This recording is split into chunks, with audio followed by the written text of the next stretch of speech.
क्यों इंडियन शादियां आज टिक नहीं रही? In recent news, Mary Kom made a deeply personal announcement. She has filed for divorce after years of marriage. Onler, who was a footballer, chose to put his career on hold so that he could raise the kids and take care of the house. Begusarai में police constable की नौकरी लगते ही एक महिला ने अपने पति के साथ रहने से इनकार कर दिया। आलोक मौर्य का आरोप है कि उन्होंने पढ़ा लिखा कर पत्नी को एसडीएम बनाया और अब वो उन्हें धोखा दे रही है। But is divorcing far more tougher in India than a murder? तो उसका जो श्रीधन है वो दे दिया है। हाँ, जो उसके साथ में अत्याचार हुआ है उसका अभी आपने उसकी जिंदगी खराब कर दी है। आपने उसको यूज किया है 1 साल, जो भी 6 महीना जो भी यूज करके उसको उसके जिस्म को नष्ट किया है और उसको एक बच्चा पैदा करके उसकी लाइफ को बर्बाद किया। मेरी लाइफ नहीं बर्बाद हुई भाई, तुम दूसरी शादी कर लोगे। क्यों? तुम्हारी ब्रेक नहीं हुई है, तुमने एक बच्चा, आपने अपना पेट फाड़ के एक बच्चा नहीं पैदा किया है। मेरा मुंह फटे है।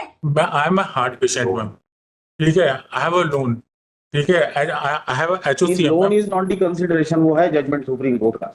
आपके लोन, आपके इंस्टॉलमेंट्स, आपका सर सब गाड़ी का खर्चा, हाउस का खर्चा, हाउस रेंट, ये सब इसमें ऐड नहीं होता।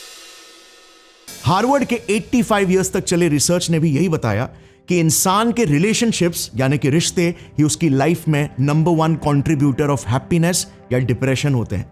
आई रिपीट, 85 इयर्स की स्टडी और नंबर 1 हैप्पीनेस का प्रेडिक्टर आपके रिलेशनशिप्स है। Much more important than money या कुछ और। Good relationships keep us happier and healthier. Period. आपके जिंदगी के रिश्ते या तो आपकी जिंदगी की दवा बनते हैं या फिर जहर। और इसीलिए अब तो हमारी आंखें खुल जानी चाहिए कि एक हेल्दी रिलेशनशिप और सोशल सपोर्ट का कितना बड़ा रोल है एक इंसान की लाइफ में। इंडिया आज हैप्पीनेस इंडेक्स में one of the unhappiest Nations है।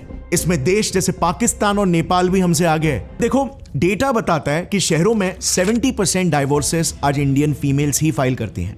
क्लोज टू 65% डोमेस्टिक वायलेंस के केसेस भी फीमेल्स डाइवोर्स के वक्त ही रिपोर्ट करती हैं। जबकि पूरे इंडिया का आप एवरेज देखोगे तो वो एट बेस्ट सिर्फ 35% है। इससे यह पता चलता है कि फीमेल एम्पावरमेंट का एक्चुअल में बहुत बड़ा कंट्रीब्यूशन रहा है डाइवोर्सेस के एकदम से स्पाइक करने के पीछे। बट यहां पर ऑफ कोर्स 2 तरह के केसेस हैं।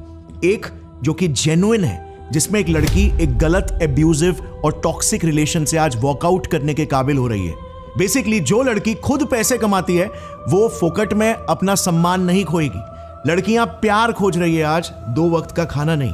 और इसीलिए पुराने अरेंज्ड मैरिजेस की तरह वो झेल नहीं रही। My parents have asked 4 crores dowry from my parents.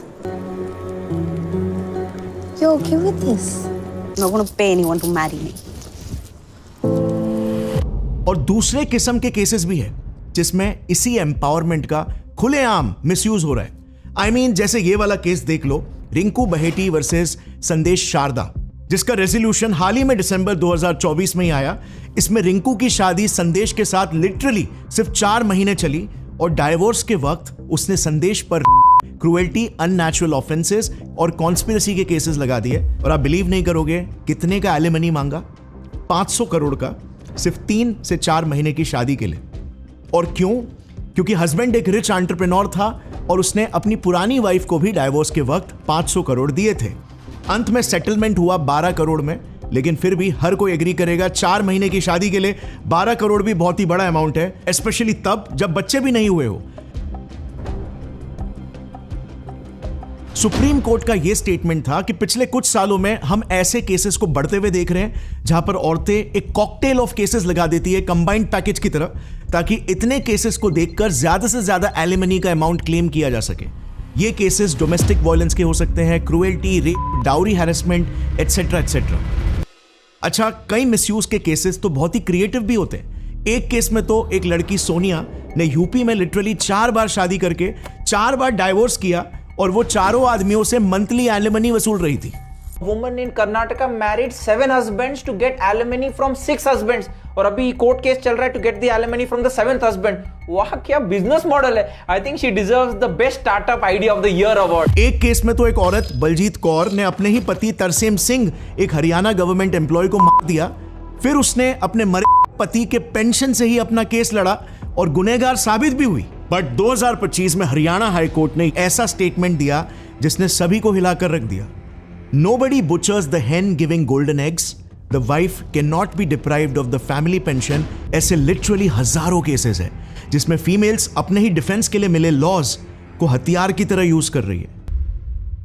Basically Indian law का आईपीसी सेक्शन 498A काफी कंट्रोवर्शियल रहा है, जो औरतों को मर्दों के ऊपर झूठे टॉर्चर या डाउरी तक के केसेस लगा देने का पावर देता है, क्योंकि ये एक नॉन बेलेबल ऑफेंस है। यानी कि अगर किसी लड़के पर यह केस लगा दिया जाए और एफआईआर हो गई तो पुलिस बिना कोई खास एविडेंस के भी हिरासत में ले सकती है और उसे बेल भी नहीं मिलेगी। और फिर इंडिया में जैसे होता है, केस 4-5 सालों तक चलता रहेगा और अंत में 80 से 85% केसेस की तरह अगर लड़का इनोसेंट हुआ तो उसे बरी कर दिया जाएगा इतने सालों के मेंटल, सोशल और फाइनेंशियल टॉर्चर के बाद। आई रिपीट, 80 से 85% केसेस में लड़के इनोसेंट पाए जाते हैं। मैं 5 साल से सनोज जी के साथ रहती थी, लिव इन रिलेशनशिप में रहती थी, जो चीजें थी वो मेरी मर्जी से थी।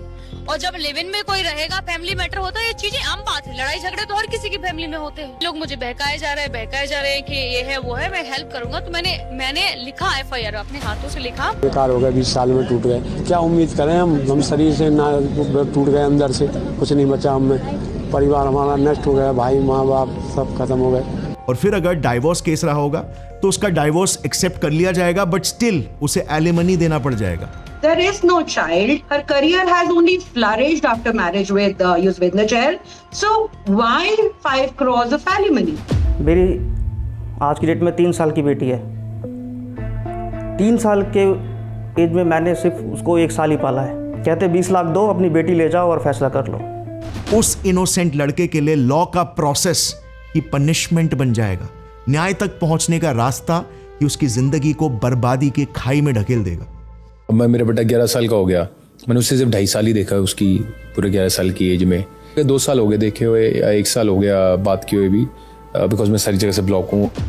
अब डेफिनेटली हर एक इंडियन, इवन मोस्ट लड़कियां तक एग्री कर रही है कि ये लॉ मिसयूज हो रहा है। मकसद था एक्चुअल विमेन एम्पावरमेंट लाने का, क्योंकि इंडिया के पेट्रियार्चल सोसाइटी में गांव देहातों में डाउरी के केसेस औरतों को बहुत पीड़ा देते थे। बट आज कुछ विकृत मानसिकता वाली लड़कियों के मिसयूज की वजह से हर लड़का इस लॉ का विरोध कर रहा है। You be okay with your partner taking dowry? Hell no, seriously. Why are you asking for dowry? What am I, property that you don't want and taking against your will? Would you take alimony? Definitely. You gonna take alimony if something happens? Yeah. Why not? Okay. Why not? Is it okay if he asks for dowry as well? No. No. Why? I can take money from me. He can't take money from me. So अब ऐसे में आपके मेरे जैसा एक common इंसान क्या ही कर सकता है?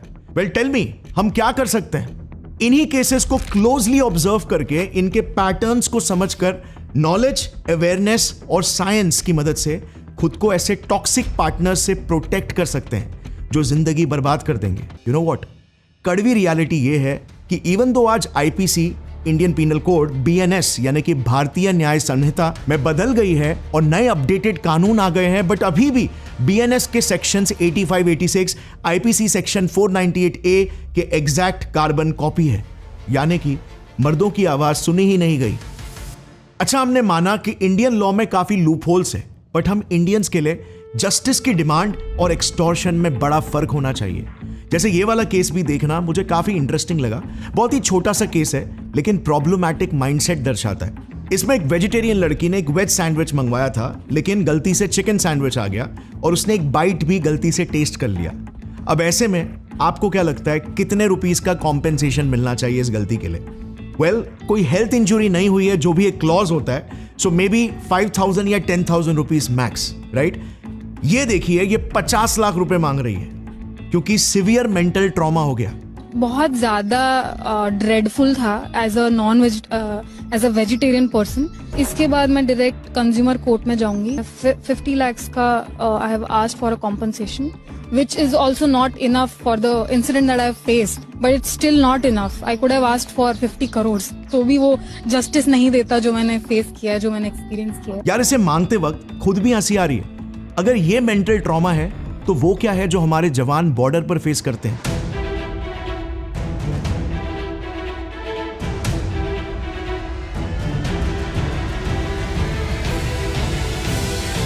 दूसरा बिगेस्ट रीजन डाइवोर्स स्पाइक का हमें अर्बन डाइवोर्सेस के एक 2018 के रिसर्च पेपर से पता चलता है।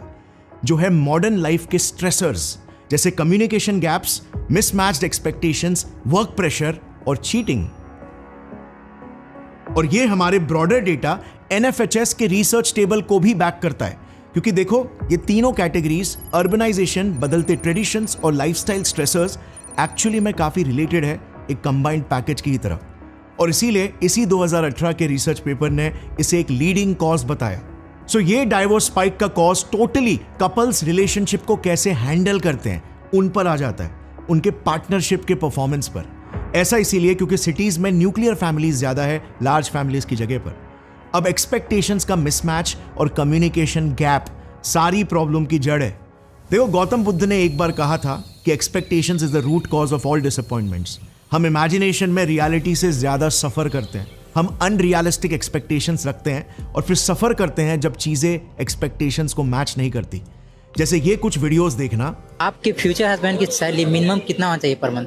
10-15 crore, even 30 lakh is less, but इतना तो होना ही चाहिए। 10 करोड़, गाड़ी वीड़ी सब होना चाहिए उसके पास। गाड़ी कौन सा होना चाहिए? BMW, लंबा रहना चाहिए, गोरा रहना चाहिए, पैसे वाला रहना चाहिए। 50 लाख तो होना चाहिए। करोड़ का स्पेलिंग क्या है?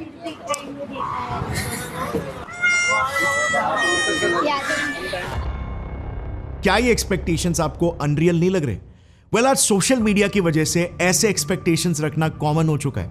या लड़कियां 40 साल की उम्र तक शादी नहीं करेगी जब तक उन्हें ऐसा लड़का ना मिल जाए। और परसेंटेज वाइज स्टैटिस्टिकली देखा जाए तो इसके चांसेस कितने हैं? What do you think like the probability is of meeting your man in the US? Like 85%. 17.5%. 40%. 95%. 70%. Actually 1.8%. Oh my God. Actually 0.061%. 0.79%. अगर लेट्स से एक अनरियलिस्टिक एक्सपेक्टेशंस वाली लड़की एक लड़के के साथ शादी भी कर लेती है, तो क्या वो वाकई में खुश रहेगी? क्या वो उसकी तहे दिल से रिस्पेक्ट करेगी? मिसमैच्ड एक्सपेक्टेशंस के इश्यूज ऐसे भी होते हैं कि लड़का सोचता है कि लड़की को घर का काम तो संभालना ही चाहिए, लेकिन लड़की सोचती है कि मैं तो मॉडर्न वाइफ हूं, मैं तो जॉब करूंगी। और परिवार भी नहीं चाहता कि लड़की जॉब करे, या फिर लड़की चाहती है कि लड़का उसे हर दिन खूब सारा समय दे, बट लड़का करियर फोकस्ड है, नहीं दे पा रहा। अब ऐसे में हम रियलिस्टिक होने की जगह पर आइडियलिस्टिक हो रहे हैं, फ्लेक्सिबल की जगह पर रिजिड हो रहे हैं। You know, if you're going to get married, you want a marriage that's going to last. What quality do you look for in a spouse? One quality. You look for low expectations. I want my partners to be on the low side on expectations coming in because I want the marriage to last. It's a financial marriage.